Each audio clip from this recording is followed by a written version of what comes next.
सम्पूर्णमा नमस्कार। म काशी निर्दोष पुत्र होबाट र म चाहिँ अहिले हैन प्राथमिक तह तृतीय श्रेणी को शिक्षक पदमा कार्यरत छु। हुन त मैले 2067 सालदेखि निरन्तर माध्यमिक तहको शिक्षकको रूपमा विभिन्न विद्यालयहरूमा कार्यरत रहेँ, अनुभव बटुल्ने काम गरेँ हैन। धेरै संस्थागत विद्यालयहरू पनि पढाएँ हैन, सामुदायिक विद्यालयहरू पनि पढाएँ र सँगसँगै सामुदायिक विद्यालयमा उच्च माविको चाहिँ गरार दरबन्दीमा पनि सेवा गर्ने अवसर पाएँ हैन। अनि केही चाहिँ +2 हैन, अहिले त +2 छैन हैन, र विद्यालयहरूसँग पनि मैले आबद्ध भएर पढाएँ र वास्तवमा यो म चाहिँ नेपाली विषयमा हैन यो स्नातकोत्तर गरेँ, MA गरेँ, आर्ट्स पढेँ, मानविकी संकायबाट नेपाली विषयमा MA गरेँ हैन। अनि यो MA नेपाली गर्दाखेरि हामीलाई चाहिँ सिधै लाइसेन्सको शिक्षक लाइसेन्सको लागि चाहिँ आवेदन दिन नमिल्ने हैन, उनीहरू बिएड गर्नुपर्ने प्रावधान थियो हैन। सोही अनुसार मैले पनि यो उनीहरू बिएड चाहिँ धेरै पछि गरेँ हैन। गरेर चाहिँ अनि यो अध्यापन अनुमति पत्र लाइसेन्स चाहिँ निकालेपछि पहिलो पटक चाहिँ आयोगमा म चाहिँ सामेल भएँ हैन। अनि पहिलो पटकको आयोगमा प्रावि, निमावि, मावि तीनवटै तहमा चाहिँ फर्म भरेँ। माध्यमिक तहको पहिलो पत्र चाहिँ पास भइयो, खासै राम्रो नभए पनि पास भइयो। द्वितीय पत्र दियो हैन, लुम्बिनी प्रदेशबाट सफल भइएन, अर्थात् यो मेहनत चाहिँ पुगेन हैन। अनि मैले निमाविको जनकपुरबाट हैन, मध्य प्रदेशबाट फारम भरेको थिएँ। प्रथम पत्र असाध्यै राम्रो भएको थियो, तर पनि यो विशेष गरी मिथिला क्षेत्रमा हैन, मध्य प्रदेशमा मैथिली भाषी दाजुभाइ दिदीबहिनीहरू हुनुहुन्छ हैन। जनकपुरमै पनि मैथिली भाषा चाहिँ नबोल्नेहरूलाई अलिकति गाह्रो भएको अनुभूति म एक दिनको बसाइको क्रममा, परीक्षा दिन जाँदा चाहिँ बसाइको क्रममा अनुभूति गरेँ। सोचेँ त्यसपछि वास्तवमा म त पढाउने मान्छे हैन। अनि यो मध्य प्रदेशका अब धनुषा जिल्ला भन्दा बाहिर सप्तरी, सिरा हैन, महोत्तरी, सर्लाहीतिर चाहिँ जागिर पऱ्यो भने त्यहाँ चाहिँ दोभाषी नभनिकन कामै छैन हैन, कामै छैन। त्यो अवस्था मनन गरेँ मैले। अनि त्यसपछि म द्वितीय पत्र चाहिँ मैले दिइनँ हैन, द्वितीय पत्र दिएन। अनि प्राथमिक तहको तृतीय श्रेणी शिक्षक पदको लागि मैले मेरै जिल्ला गुल्मीबाट चाहिँ फारम भरेँ हैन। परीक्षामा उत्तीर्ण भइयो। अनि नेपाल सरकारको चाहिँ यो स्थायी शिक्षक बन्न सफल भइयो, प्राथमिक तह तृतीय श्रेणीको हैन। 2080 12 महिना चाहिँ 25 गते स्थायी नियुक्ति पत्र बुझेर हैन, सत्यती गाउँपालिकाको यो पदस्थापना पत्र अनुसार 2080 अनि यो चैत्र चाहिँ 31 गते मा चाहिँ एकसिङ माध्यमिक विद्यालयमा चाहिँ अध्यापन कार्य फेरि शुभारम्भ गरेँ। हुन त अब लामो समय अध्यापनमा लागेको मान्छे अर्थात् शिक्षक भए पनि मेरा लागि यो नयाँ चाहिँ बाटो होइन, बाटो उही भए पनि हिँड्ने शैली नयाँ थियो होइन। अनि त्यसपछि यो कतिपयले भन्नुहुन्छ शिक्षकहरूले चाहिँ ठगेर खाएका छन्, शिक्षकहरूले चाहिँ बसेर खाएका छन्, शिक्षकहरूको तलब धेरै भएको छ होइन। र शिक्षकलाई एउटा चाहिँ ठगेर खाने वर्गको रूपमा हामीले चाहिँ सबैतिर नभन कतिपयले त्यो पनि भनेको कानमा चाहिँ यदाकदा पर्यो होइन। वास्तवमा शिक्षण पेसामा आबद्ध भएका हरूको चाहिँ पीडा आफ्नै पीडा छ होइन। मेरो चाहिँ तलबबाट मैले चाहिँ मुस्किलले चाहिँ अहिलेको तलबबाट मुस्किलले घर खर्चको जोहो गरेको छु होइन। घर खर्चको जोहो गरेको छु, जसरी तसरी चाहिँ खाना पुगेको छु, म सन्तुष्ट छु होइन। अनि विशुद्ध शिक्षण पेसाबाट तपाईको ठुलो चाहिँ घर बनाउने, गाडी घोडा किन्ने होइन, त्यो सपना चाहिँ यो राख्न चाहिँ सकिँदैन। सपना राखे पनि त्यो यथार्थमा चाहिँ रूपान्तरित हुने चाहिँ अवस्था छैन। मैले भन्नुपर्दा, नडाँटी भन्नुपर्दा, मैले मेरो घर खर्च धानेर होइन, एक वर्षको समयमा यो दैनिक चाहिँ उपभोग्य सामग्री होइन, दैनिक उपभोग्य सामग्री औषधि बाहेक चाहिँ मैले किनेको भनेको, मैले मेरो तलबबाट किनेको यही एउटा झन्डा हो। यो नेपालको झन्डा चाहिँ मैले मेरो तलबबाट किनेको छु होइन।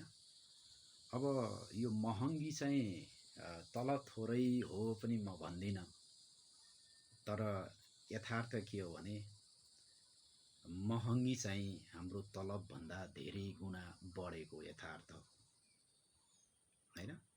महँगी नियन्त्रणमा रहन सकेको भए दिनको 1000 रुपियाँ ठिकै हो होइन। अनि मेहनत गरेरै खाने हो, मेहनत गरेरै कमाउने हो, त्यही रकम पनि 3 महिना कुर्नुपर्छ होइन। 3 महिना चाहिँ कुर्नुपर्छ। अनि बिजुलीको चाहिँ मिटर घरमा तिर्नुपर्छ होइन। त्यो मिटरमा सीमा महिनै पछि चाहिँ सीमा नाग्यो भने जरिवाना तिर्नुपर्छ होइन। अनि पेट्रोल चाहिँ उधारो पाइँदैन होइन। अब गाडी चढ्नुपर्छ होइन।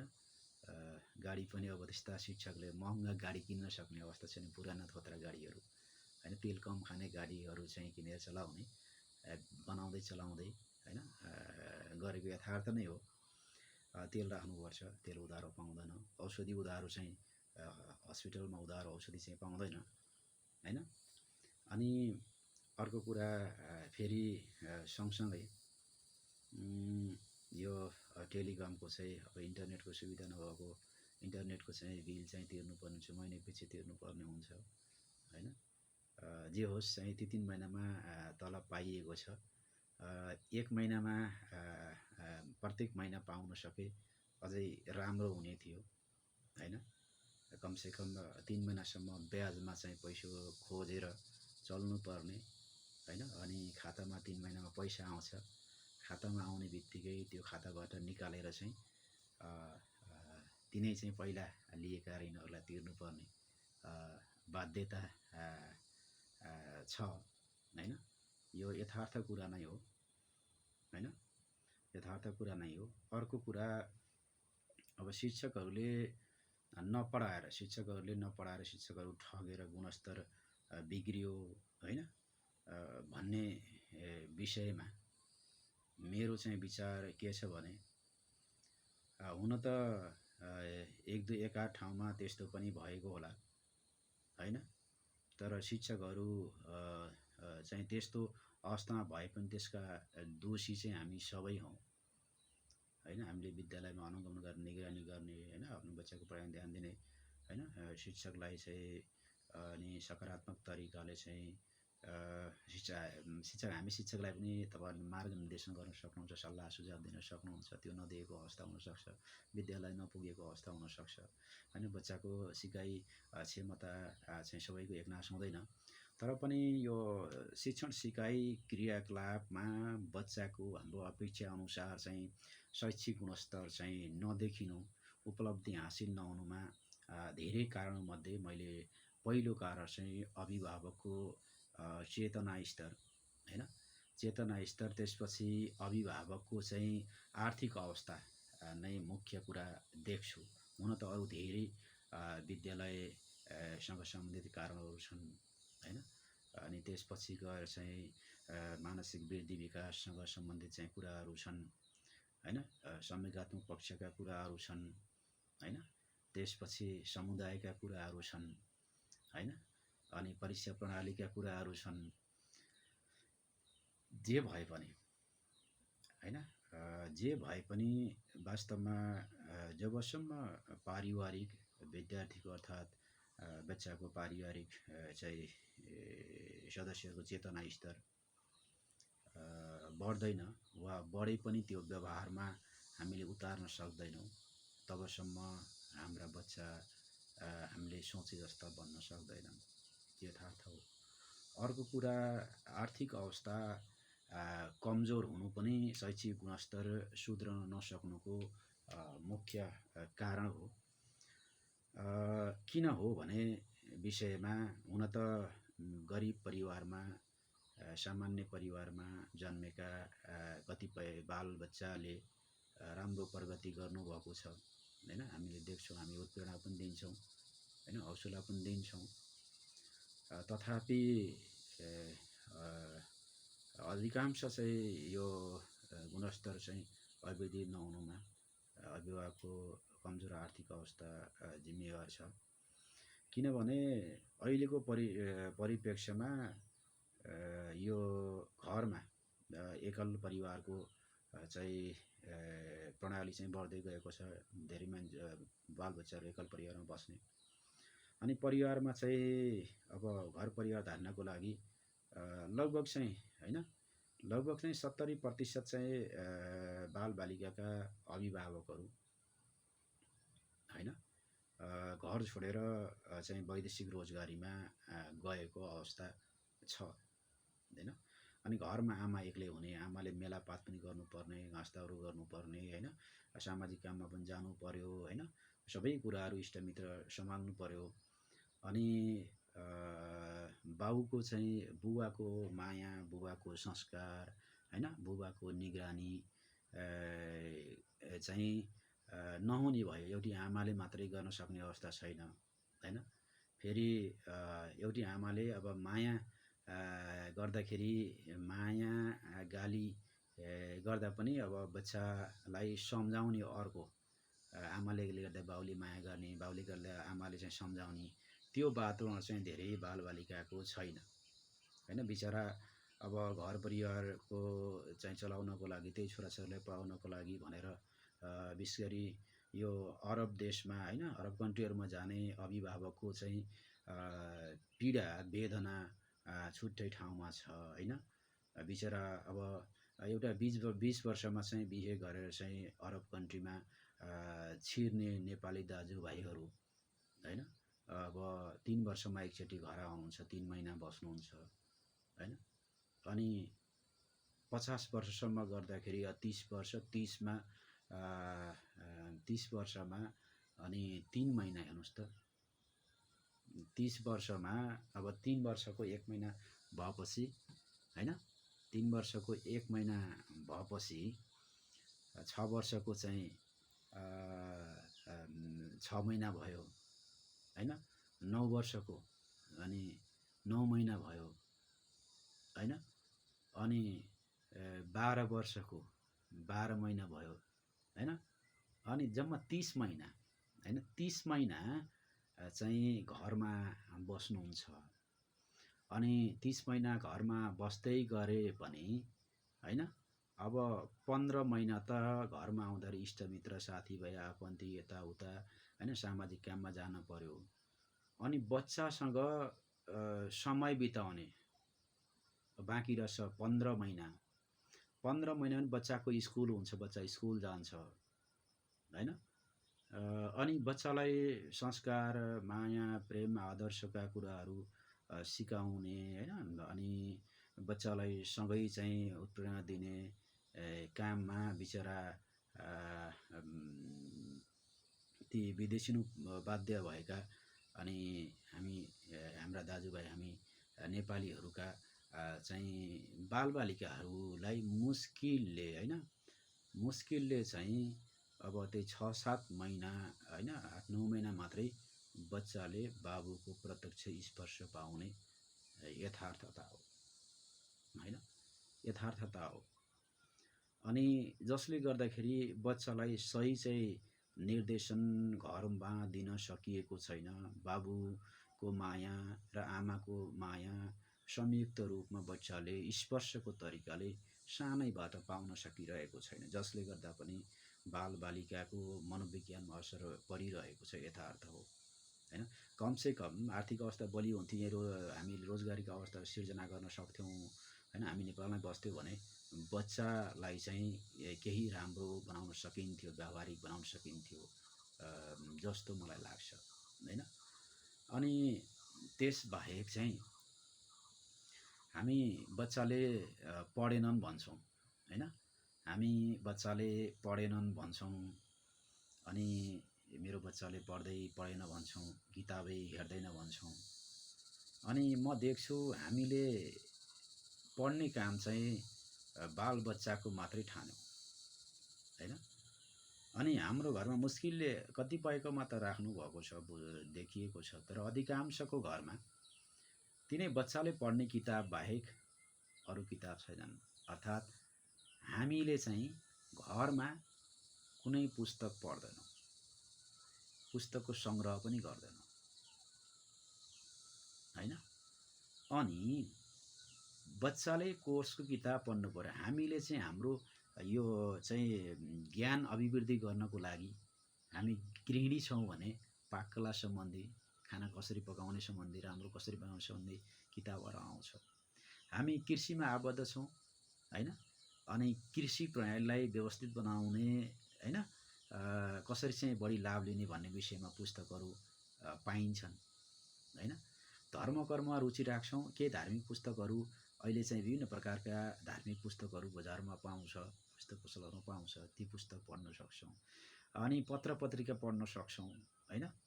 अनि साहित्यिक पुस्तकहरू पढ्न सक्छौँ। गीत सङ्गीतमा रुचि हुनेले हामीले गीत सङ्गीतसँग सम्बन्धित थुप्रै पुस्तकहरू आउँछन्, सिलाइ बुनाइसँग सम्बन्धित थुप्रै पुस्तकहरू आउँछन् हैन। अनि हामीले जुन पेसा गरे पनि ती विषय क्षेत्रसँग सम्बन्धित पुस्तकहरू अहिले पाइन्छन्, तर हामी पढ्दैनौँ। हामी मोबाइल चलाउँछौँ, मोबाइलमा पनि ज्ञानको भण्डार संसार छ हैन।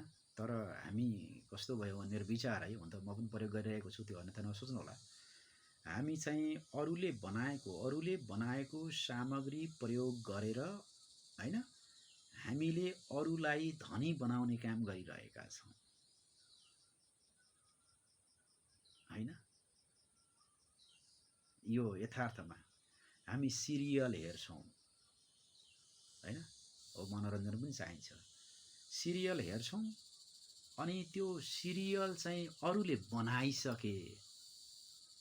बनाएर पैसाको लागि बनाए, हामी चाहिँ त्यही सिरियल हेरेर समय नष्ट गरेका छौँ हैन। हेरेपछि बनाउने खालको सोच्नु पर्यो हैन। हो आफ्ना सिर्जनाहरू, आफ्ना रचनाहरू, आफ्ना विचारहरू चाहिँ हामी राख्न सक्छौँ, त्यो अन्यथा होइन, प्रयोग गर्नुपर्छ, सीमित गर्नुपर्छ। अनि अर्को कुरा, हामी बच्चाहरू चाहिँ मोबाइल बढी चलाए, फ्री फायर खेले, गेम खेले हैन भन्छौँ। वास्तवमा हामी हरेक परिवारले बिहान उठेर आधी घन्टा सामूहिक योगा गर्ने बानीको विकास गरौँ न, हैन? सँगै परिवारसँगै बसेर गरौँ, हैन? साँझ चाहिँ एकछिन बसेर परिवारमा चाहिँ के अरे कथा सुन्ने काम गरौँ, हैन? सानैबाट गरौँ, पछि गएर ठुलो भएपछि हुन्न फेरि। हुन त सबै बच्चाहरूको रुचि एउटै हुँदैन, हैन? कथा सुन्ने गरौँ, कहिलेकाहीँ अन्ताक्षरी खेलौँ, हैन? अनि बौद्धिक खालका चाहिँ चेसहरू चाहिँ बच्चाहरूलाई खेल्न लगाउँ, घरभित्र खेलिने खेलहरू, हैन? मोबाइल चलाउन फुटबल खेल्न पठाउँ, क्रिकेट खेल्न पठाउँ, हैन? क्रिकेट खेल्न पठाउँ। अनि जन्मदिनको उपलक्ष्यमा हामीले विशेष गरी चाहिँ बालबच्चालाई सक्छौँ भने हरेक महिनाको एउटा चाहिँ नयाँ किताब किनेर दिउँ, सक्छौँ भने, हैन? किताब किनेर दिउँ, किताबलाई जतन गर्न सिकाउँ, पढ्न लगाउँ। एउटा किताब भ्याएपछि बाहिरी किताब पढ्दाखेरि त्यो किताब पढेर अर्को पढ्न दिउँ, हैन? त्यो चाहिँ आवश्यक लाग्छ। अनि हामी भन्छौँ अब अहिले चाहिँ शिक्षाको विकासको लागि खास चाहिँ हामी यो विकास चाहिँ बाटो बिजुलीलाई मात्रै विकास को रूपमा अगाडि बढाइरहेको छ, राष्ट्रिय सन्दर्भकै कुरा हो, हैन? तर बच्चा सुधार्नको लागि हामीले हरेक चाहिँ गाउँ गाउँमा चाहिँ पुस्तकालय बनाउनु जरुरी छ। र पुस्तकालय बनाएर मात्र हुँदैन। अहिले अधिकांश पुस्तकालयहरू खोलेका छन्, सङ्घ संस्थाहरूले खोलेका छन्, तर हाम्रो चासो छैन, हाम्रो चाहिँ ध्यान छैन। हामी पुस्तकालयसँग पुग्दैनौँ, ती पुस्तकालयहरूमा पुस्तक त्यत्तिकै थन्किएका छन्, है? त्यत्तिकै थन्किएका छन्। हामी भन्छौँ इन्टरनेटमा सबै कुरा छ, अहिले इन्टरनेटमा सबै कुरा छ, इन्टरनेटमा सबै कुरा छ भन्छौँ। अनि इन्टरनेटमा सबै कुरा छ, तर इन्टरनेटमा पनि राम्रा कुराहरू, राम्रा पुस्तकहरू पर्चेज गर्नुपर्छ, किन्नुपर्छ। हामी त्यहाँसम्म कतिपय पुग्छौँ, तर धेरै पुग्न सकेका छैनौँ। अनि अर्को कुरा, इन्टरनेटमा सबै कुरा हुने भए अमेरिकामा अमेरिकी कङ्ग्रेसको पुस्तकालयमा त्यहाँ चाहिँ टिकट काट्नुपर्छ, अग्रिम टिकट काट्नुपर्छ अरे त्यहाँ गएर अध्ययन गर्नको लागि, हैन? विश्वका चाहिँ विभिन्न देशहरूमा पुस्तकालयमा चाहिँ त्यहाँको परिवार मैले सुनेको गएको छैन, हैन? पारिवारिक रूपमा साप्ताहिक रूपमा पुस्तकालयमा जाने, पढ्ने, अध्ययन गर्ने फ्यामिली चाहिँ सिस्टम छ अरे। हामी चाहिँ पुस्तकालय बनाउनुतिर लागेका छैनौँ। कमसेकम शनिबार हैन, वा कुनै बारको 1 घन्टा, हैन, 1 घन्टा चाहिँ सपरिवार चाहिँ पुस्तकालयमा गएर चाहिँ 1 घन्टा अध्ययन गर्ने बानीको विकास गऱ्यौँ भने राम्रो हुन्छ, पठन संस्कृतिको विकास हुन्छ, हैन? अनि अर्को कुरा फेरि मलाई लागेको, मान्छे वास्तवमा यो हामी विद्यार्थीलाई, हामी शिक्षकले पनि, अभिभावकले पनि, समुदायले पनि, हैन, समग्र चाहिँ नेपालको चाहिँ शिक्षा प्रणालीले पनि बच्चा असफल भयो भने, अर्थात् बच्चाले चाहिँ लेखेर ल्याउने परीक्षामा निर्धारित सक्षमता हासिल गर्नको लागि जुन मापदण्ड जाँच्ने चाहिँ जुन मापदण्ड बनाएको त्यसलाई भेटेन भने हामीले यो बच्चा खत्तम भयो, हैन, बिग्रियो भन्छौँ, हैन? वास्तवमा फेल भन्ने शब्द नै, मेरो विचारमा यो फेल भन्ने शब्द नै ठिक छैन। हामीले फेल भन्ने शब्दलाई परिमार्जन गर्नुपर्छ। र यो फेल भनेर चाहिँ बच्चालाई चाहिँ फेल भनेर चाहिँ त्यो फेलै भनेको नराम्रो हो, हाम्रो दिमाग पनि त्यही फेल भनेको नराम्रो छ, सकियो भ्याइयो भन्ने कुरा छ। वास्तवमा फेललाई हामी अभिभावकले, शिक्षकले, समुदायले र शिक्षा प्रणालीसँग सम्बन्धित हरेक निकायले चाहिँ फेल होइन, सक्षमता हासिल गर्नको लागि पुनः कक्षा दोहोऱ्याउने हो। यो केही होइन, केही हुँदैन। 1 वर्ष कक्षा दोहोऱ्याएर त्यो सक्षम बनेर माथि जान सकियो भने प्रगति गर्न सकिन्छ, हैन? केही होइन यो, तिमीले फेरि पढ भने बच्चाको कन्सेप्टमा चाहिँ त्यो फेल भनेको हाउगुजी हो भन्ने चाहिँ गराउनु हुँदैन। पास भएर मात्र के हुँदैन, त्यो सक्षम त छैन भने पास भएर मात्र के हुन्छ, हुँदैन नि त। अनि अर्को कुरा, अहिले म देख्छु वास्तवमा हरेक अभिभावकले अनि विद्यालयले र हामी शिक्षकले यो बच्चाको नतिजालाई हाम्रो प्रतिष्ठाको विषय बनाएका छौँ। बच्चाको नतिजालाई यो प्रतिष्ठाको विषय बनाइरहेका छौँ, हैन? बच्चा फर्स्ट हुने बच्चा थर्ड भयो भने अभिभावक खुसी हुनुहुन्न, हैन? अनि त्यो बच्चालाई गाली गर्नु छ, हामीले चाहिँ ए यो त बिग्रो, पहिला फर्स्ट थियो थर्ड भयो भन्छौँ, हैन? खत्तम भएछ भन्छौँ, A+ चाहियो, 4 GPA चाहियो, हैन? अनि आखिर चाहिँ बच्चाले आफ्नो लागि पढेको हो कि हाम्रो प्रतिष्ठाको लागि पढेको? जबसम्म हामीले हाम्रो बच्चाको पहिला हाम्रो प्रतिष्ठाको विषय बनाउँछौँ नि, र त्यही प्रतिष्ठाको विषय बनाएर बच्चालाई दबाब दिन्छौँ नि, हैन? बच्चालाई अपमानित गर्छौँ नि, बच्चा फेल हो, बच्चा त फेल हुन्छ, हाम्रो सोचै फेल हो, केही हुँदैन, केही जात हुँदैन, पोजिसन तलमाथि भएर केही पनि हुँदैन। सक्षमता हासिल गर्ने हो, त्यो बुझाउनु पर्यो, त्यो बुझ्नु पर्यो, हैन?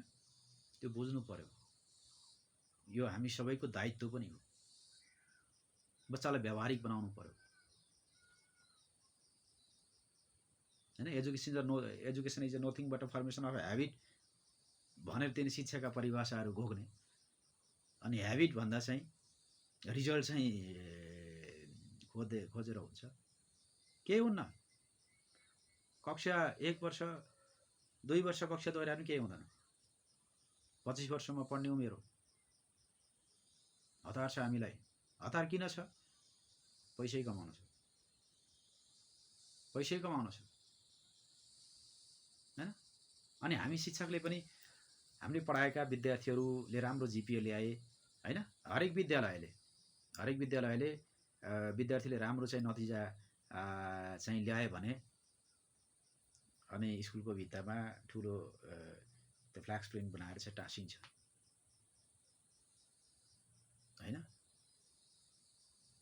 टाँसिन्छ नि त, हो एक किसिमले चाहिँ राम्रो पनि हो। तर टाँस्दै गर्दाखेरि त्यहाँ सबै बच्चाहरूको चाहिँ अरूको पनि टाँस्नु पर्यो नि त, उनीहरूको ठुलोमा टाँसिदिउँ, हैन? अनि सानो बच्चाहरूको सानोमा टाँसिदिउँ, हैन? त्यसले पनि के देखाउँछ भने हामीले हाम्रो इज्जतसँग बच्चाको भविष्यलाई, बच्चाको नतिजालाई जोडेका छौँ र हामीले नाकसँग फुलाइरहेका छौँ। अनि प्रतियोगिताहरूमा मलाई लाग्छ हामीले नेपालमा जतिको चाहिँ, म विदेश त गएको छैन, इन्डिया त गएको छु, तर नेपालमा जतिको यो विद्यार्थी अन्तर्विद्यालय चाहिँ प्रतियोगिताहरू सायद विश्वमा कमै होला जस्तो लाग्छ। अतिरिक्त क्रियाकलापहरू दिनदिनै विभिन्न सङ्घ संस्थाले विभिन्न दिवसका अवसरमा गरिएकै छ। तथापि यो के छ भने कस्तो मनमा कुरा आउँछ भने नेपालमा वर्षेनी कति कविता प्रतियोगिता हुन्छन्, अनि त्यहाँ हरेक कविता प्रतियोगिताबाट प्रथम, द्वितीय, तृतीय विद्यार्थीहरू छनौट हुन्छ। नेपालभरि नै कति हुनुहुन्छ, कति प्रतियोगिता हुन्छन्, तर उहाँहरूको त्यस्तो कविता शैली, कविता रचना शैली, वाचन शैली उहाँको चाहिँ अभ्यासबाट चाहिँ आफैले चाहिँ सृजना गरेको भए, आफ्नै क्षमताले प्रस्तुत गरेको भए आज नेपाल कविहरूको देश हुन्थ्यो होला, है? कविहरूको देश हुन्थ्यो होला। अनि वर्षेनी चाहिँ निबन्ध प्रतियोगिताहरू विभिन्न सङ्घ संस्थाहरूले, विभिन्न चाहिँ निकायहरूले, हैन? विद्यालयहरूले, क्लबहरूले, स्थानीय तहहरूले, हैन? गैर सरकारी संस्थाहरूले निबन्ध लेखन प्रतियोगिता इङ्ग्लिस नेपाली दुवैमा गर्नुहुन्छ। बच्चा प्रथम द्वितीय तृतीय हुनुहुन्छ, तर त्यही तरिकाले प्रथम हुने बच्चाहरू वास्तविक निबन्ध क्षमता लेख्न हामीले चाहिँ क्षमता विकास गरिदिएको भए आज निबन्धकारहरू चाहिँ कति हुन्थ्यो होला, मन्थनलाई जित्ने निबन्धकारहरू हुन्थ्यो होला हैन। खै त निबन्धात्मक कृतिहरू त के कुनै एउटा टपिक्स दिएर बच्चालाई फेरि लेख भन्यो भने छैन। यहाँनिर पनि हामीले हाम्रो प्रतिष्ठाको लागि हैन बच्चालाई घोगन्ते मात्रै बनाएनौँ, बनायो कि बनायो। अनि अर्को कुरा वक्तृत्व कला प्रतियोगिता हुन्छ, वक्तृत्व प्रतियोगिता स्पिच हुन्छ हैन। अनि स्पिच यति द्रुत गतिमा स्पिचका प्रतियोगिताहरू सञ्चालन भइरहेका छन्, यो तपाईहरु हामी सबैलाई थाहा छ, देखेको छ, गराइरहेका छौँ। तर पनि त्यहाँ के हुन्छ भने वास्तवमा हरेक प्रतियोगितामा अब वर्षेनी कति विद्यार्थीहरू प्रथम द्वितीय तृतीय हुनुहुन्छ हैन।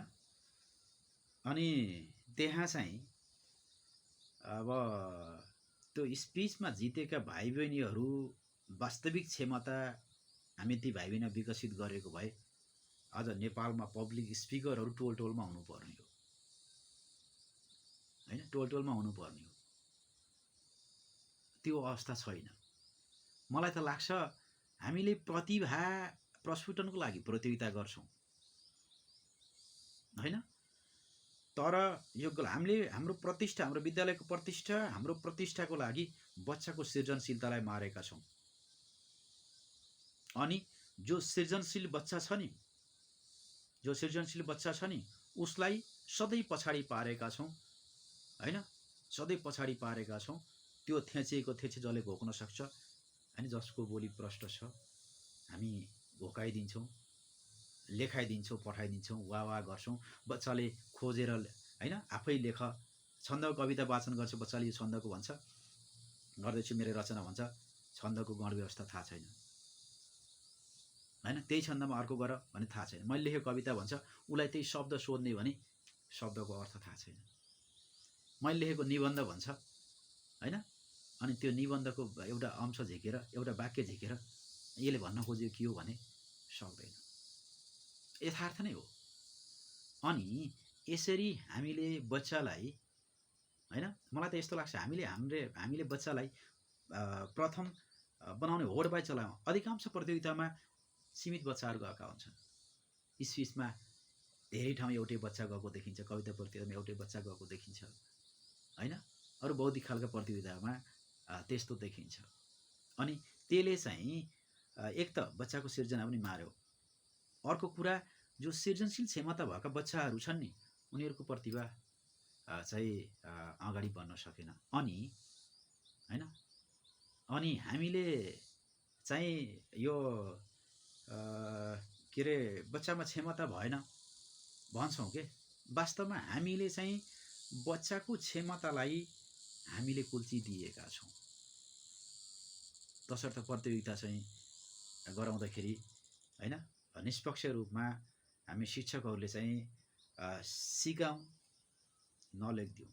अनि स्कुलले चाहिँ प्रतिष्ठाको विषय नबनाऊ, हामीलाई प्रथम आयो, द्वितीय आयो, तृतीय आयो हैन, त्यो देखाउँदै गर्दाखेरि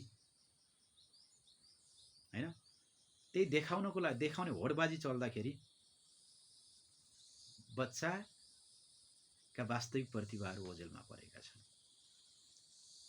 ओझेलमा परेका छन्। यथार्थ, तितो यथार्थ हो है। अनि कमसेकम बच्चालाई आफैले, हरेक विद्यालयहरूले आफै बच्चालाई लेख्न चाहिँ प्रेरित गरेर आफै लेखोस्। हामी नलेख्दिउँ, उसले खोज्छ हैन, कहाँबाट खोज्नुपर्ने हो, कुन किताब किन्नुपर्ने हो हैन, अनि कसलाई सोध्नुपर्ने हो, सोध्छ, भेट्छ, लेख्छ हैन, शब्दकोश हेर्छ, शब्द सिक्छ, वाक्य गठन सिक्छ हैन, विभिन्न तथ्यहरू आफै खोजेर चाहिँ प्रमाण गर्छ हैन, त्यसपछि गएर चाहिँ आफै चाहिँ के रे त्यसलाई संयोजन गर्छ र आफ्नै शैलीमा प्रस्तुत गर्छ। अनि त्यो सिकाइ हो हैन। यो बारेमा सोच्न जरुरी छ। यो बसाइमा यति कुरा राखेँ हैन, मलाई मनमा लागेका कुराहरू कस्तो लाग्यो हैन, प्रतिक्रिया दिनुहुनेछ भन्ने अपेक्षा साथ म काशी निर्दोष बिदा हुन्छु। जय होस्।